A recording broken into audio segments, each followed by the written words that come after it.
ഇപ്പം നമ്മൾ ചിലപ്പോൾ പറയുമല്ലോ പാരൻസിന് സ്മോക്കിംഗ് ഡ്രിങ്കിങ് ഹാബിറ്റ് ഉള്ള ആളുകളാണെങ്കിൽ കുട്ടികളുടെ ഹെൽത്തിനെ, അതും സ്പെഷ്യലി റീപ്രൊഡക്റ്റീവ് ഹെൽത്തിനെ വരെ ബാധിക്കും എന്ന് പറയുമല്ലോ. അപ്പോൾ ശരിക്കും ആക്ച്വലി ഒരു അമ്മയുടെ വയറ്റിൽ കിടക്കുമ്പോൾ തൊട്ട് ഇവരുടെ റിപ്രൊഡക്റ്റീവ് ഹെൽത്ത് ആക്കുമല്ലോ.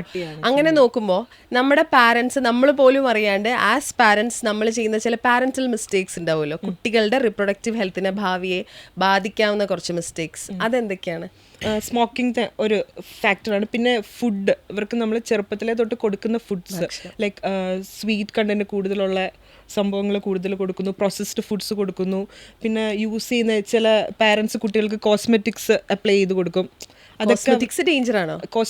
ചില കോസ്മെറ്റിക്സ് പ്രിക്കോഷ്യസ് പ്യൂബർട്ടി ഉണ്ടാക്കാനും കുറച്ച് ഹെൽത്ത് റിലേറ്റഡ് ഗൈനക്കോളജിക്കൽ പ്രോബ്ലംസ് പെൺകുട്ടികളിൽ ഉണ്ടാക്കാൻ ചാൻസ് ഉണ്ട്.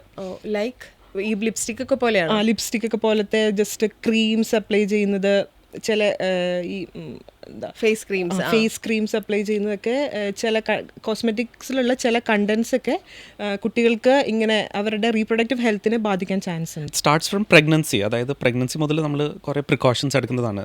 ഡോക്ടർ പ്രിയങ്ക പറഞ്ഞുള്ള smoking, drinking, excessive alcohol consumption പാടില്ല. ഇൻഫാക്ട് പ്രഗ്നൻസിയിൽ ഒട്ടും ആൽക്കഹോൾ എടുക്കരുത് എന്നുള്ളതാണ്. ഈവൻ നമ്മളെടുക്കുന്ന മെഡിക്കേഷൻസ് ആയാലും നമുക്ക് സേഫ് കാറ്റഗറി ഓഫ് മെഡിക്കേഷൻസ് ഉണ്ട്, അൺസേഫ് കാറ്റഗറി ഓഫ് മെഡിക്കേഷൻസ് ഉണ്ട്.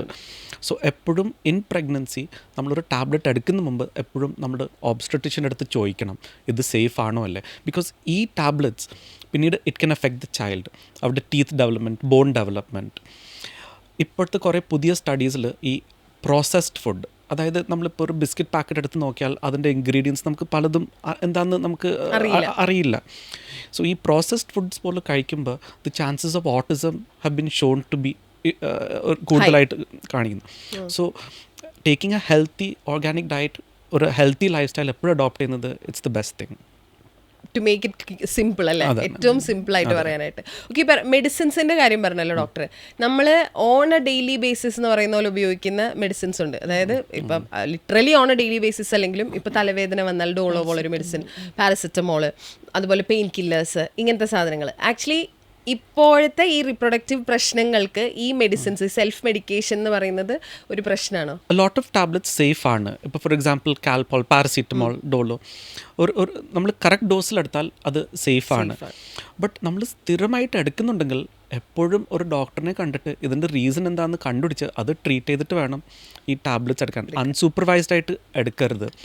ഈവൻ ഈ ഒരു കോൾഡ് അല്ലെങ്കിൽ കോഫ് നമ്മൾ യൂഷ്വലി എടുക്കുന്ന ടാബ്ലറ്റ്സ് സെട്രസിൻ, അങ്ങനെ ആൻറ്റിഹിസ്റ്റമിൻസ് ആണ് എടുക്കുന്നത്. ജനറലി കുറേ ആൻറ്റിഹിസ്റ്റമിൻസ് സേഫാണ്, പക്ഷെ എപ്പോഴും under supervision especially during pregnancy ചെയ്യുന്നതാണ് നല്ലത്. ഓക്കെ, അതുപോലെ സ്ത്രീകൾ ഇപ്പോൾ മന്ത്ലി ബേസിസിൽ എടുക്കുന്ന മെഡിസിൻസ് ഉണ്ട്. ലൈക്ക് നമ്മൾ പീരിയഡ്സിൻ്റെ പെയിൻ മാറ്റാൻ, പീരിയഡ്സ് ഡിലേ ആക്കാൻ ഒക്കെ. അത് ആക്ച്വലി PCOD അല്ലെങ്കിൽ ഇൻഫെർട്ടിലിറ്റി പോലത്തെ പ്രശ്നങ്ങൾ ഉണ്ടാക്കുമോ? ലൈക്ക് സോ യൂഷ്വലി ഈ പെയിന് വേണ്ടി എടുക്കുന്ന മരുന്നുകൾ യൂഷ്വലി അക്സെപ്റ്റബിൾ ആണ്. ബിക്കോസ് യൂഷ്വലി പാരസീറ്റമോൾ ആയിരിക്കും എടുക്കുന്നത്, മെഫനമിക് ആസിഡ് ആയിരിക്കും എടുക്കുന്നത്. ബട്ട് വൺസ് പ്രഗ്നൻ്റ് ആയാൽ നമ്മൾ യൂഷ്വലി അതൊന്നും വിതൗട്ട് ഒരു കൺസൾട്ടേഷൻ അത് നമ്മൾ എടുക്കുന്നത്. പക്ഷെ ഞാൻ ചോദിച്ചത് ഇപ്പം മിക്കവാറും ഒരുപാട് സ്ത്രീകൾക്ക്, ഒരു 70% സ്ത്രീകൾക്കും പീരിയഡ്സ് പെയിൻഫുൾ ആണ്. അങ്ങനെ വരുമ്പോൾ എല്ലാ ആളുകളും ഓൺ ഒരു മന്ത്ലി ബേസിസ് ഒരു 4 days അല്ലെങ്കിൽ അറ്റ്ലീസ്റ്റ് 2 days ഈ മെഫ്താല് പോലെ പെയിൻ കില്ലേഴ്സ് ഉപയോഗിക്കും. അത് ആക്ച്വലി സേഫ് ആണോ എന്ന് ചോദിച്ചാൽ, മന്ത്ലി എന്ന് പറയുമ്പോൾ നമ്മുടെ ശരീരത്തിൽ ഒരു മാസത്തിൽ 2 ദിവസം വെച്ച് ഇത് ഇങ്ങനെ കയറുകയാണല്ലോ. അപ്പം അത് സേഫ് ആണോ, അതോ ഇൻഫെർട്ടിലിറ്റിക്ക് ഒരു കാരണമാവോ എന്ന് ഞാൻ ചോദിച്ചത്. ഇൻഫെർട്ടിലിറ്റിക്ക് ഒരു കാരണമല്ല. നമ്മളിപ്പം എന്തുകൊണ്ട് ഇങ്ങനെ പെയിൻഫുൾ മെൻസ്ട്രേഷൻ വരുന്നു എന്നുള്ളത് ഇവാലുവേറ്റ് ചെയ്യേണ്ടി വരും. വെച്ചാൽ 2 കാറ്റഗറി ഉണ്ട്. അത് പത്തോളജിക്കൽ ആയിട്ടുള്ള ഡിസ്മെനോറിയ ഉണ്ട്, അല്ലാണ്ട് നോർമലി ഉള്ള ഡിസ്മെനോറിയ ഉണ്ട്. പത്തോളജിക്കൽ ഡിസ്മെനോറിയ ആണെങ്കിൽ ഭയങ്കര ഒട്ടും സഹിക്കാൻ പറ്റാത്ത രീതിയിലുള്ള പെയിൻ ഉണ്ടാവും. എൻഡോമെട്രിയോസിസ്, അതുപോലെ ഓരോ പത്തോളജീസ് കാരണം പീരീഡ്സിന്റെ സമയത്ത് പെയിൻ വരുന്നത്. അങ്ങനെയുള്ളത് നമ്മൾ ഇവാലുവേറ്റ് ചെയ്തിട്ട് അതിനുള്ളൊരു സൊല്യൂഷൻ കണ്ടുപിടിക്കേണ്ടി വരും. ഓക്കെ, പക്ഷെ പെയിൻഫുൾ പീരിയഡ്സുമായിട്ട് നമ്മളിപ്പോൾ ഒരു ഗൈനക്കിൻ്റെ അടുത്ത് പോയാൽ മിക്കവാറും എല്ലാവരും പ്രൈമറി ലൈൻ എന്നുള്ള രീതിയിൽ ഇതായിരിക്കും ഫസ്റ്റ് കൊടുക്കുന്നത്. അത് കൊടുത്ത് അതൊന്ന് ഇതായി കഴിയുമ്പം നമ്മൾ അതിനുള്ള ഇവാലുവേഷൻ ചെയ്യേണ്ടി വരികയാണെങ്കിൽ നമ്മൾ ചെയ്യേണ്ടി വരും. അപ്പം അങ്ങനത്തെ ഉള്ള കണ്ടീഷൻസ് എന്താണെന്നുള്ളത് നമ്മൾ ഇവാലുവേറ്റ് ചെയ്യേണ്ടി വരും. അല്ലെങ്കിൽ അതെടുക്കുന്നതുകൊണ്ട് പ്രൊലോങ്ഡ് യൂഷ്വലി അങ്ങനെ ഇൻഫെർട്ടിലിറ്റി ഉണ്ടാക്കാറില്ല. അതുകൊണ്ട് അങ്ങനെ ഉണ്ടാവാറില്ല.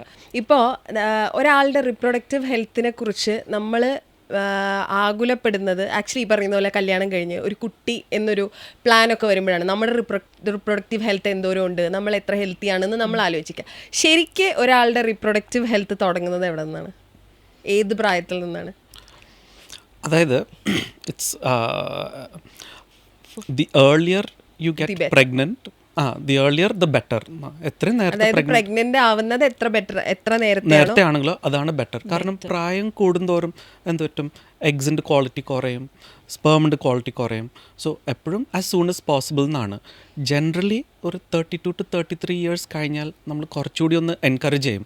അധികം വൈകാതെ try to get pregnant earlier നമ്മൾ എൻകറേജ് ചെയ്യാറുണ്ട്. ഓക്കെ, അപ്പം ഈ reproductive health is not just about pregnancy. No, നമ്മൾ ഇപ്പോൾ പെൺകുട്ടികൾക്കാണെങ്കിലും ആൺകുട്ടികൾക്കാണെങ്കിലും ഇപ്പോൾ അവരുടെ ഈ റിപ്രൊഡക്റ്റീവ് ഹെൽത്ത് കുറയുന്നത് ഇത് അവർ ആ ഒരു പ്യൂബേർട്ടി ആവുന്ന സമയം തൊട്ട് അല്ലെങ്കിൽ അതിന് മുന്നേ തൊട്ടുള്ള. അതാണ് ഞാൻ ചോദിച്ചത്, ഏത് ഏജ് തൊട്ട്?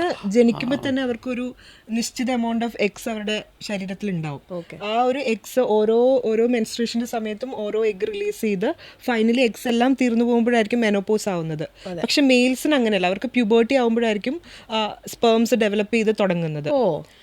അപ്പം ആ ഒരു ഡിഫറൻസ് ഉണ്ട്. അതുകൊണ്ടാണ് ഫീമെയിൽസിന് ഇൻഫെർട്ടിലിറ്റി ലൈക്ക് മെനോപോസ് കഴിഞ്ഞാൽ അവർക്ക് കുട്ടികൾ ഉണ്ടാവില്ല എന്ന് പറയുന്നത്. അവരുടെ ഓൺ ജനറ്റിക്സിലുള്ള കുട്ടികൾ ഉണ്ടാവില്ല എന്ന് പറയുന്നത്. പക്ഷെ മെയിൽസിന് അങ്ങനെയല്ല, അവർക്ക് ലൈഫ് ലോങ് അവർ ഫെർട്ടൈൽ ആയിരിക്കും.